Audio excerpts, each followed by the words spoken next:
Privatisation చేస్తానంటున్న ఎన్డీఏకు vote వేయడం అంటే steel plant అమ్మకానికి మీరే ఆమోదం తెలిపినట్టు అవుతుంది అన్నది ప్రతి ఒక్కరూ కూడా గుర్తుపెట్టుకోమని కోరుతా ఉన్నా. గాజువాకలో పొరపాటున టీడీపీ గెలిచిందంటే, ఎన్డీఏ గెలిచిందంటే స్టీల్ ప్లాంట్ అమ్మకాన్ని ఎవ్వరూ కూడా ఆపడం సాధ్యం కాదు.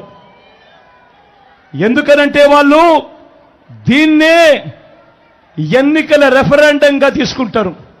స్టీల్ ప్లాంట్ అమ్మకానికి ప్రజలందరూ మద్దతు తెలిపారు కాబట్టి తెలుగుదేశం పార్టీ అభ్యర్థి ఎన్డీఏ అభ్యర్థి గెలిచాడు అని చెప్పుకుంటారు.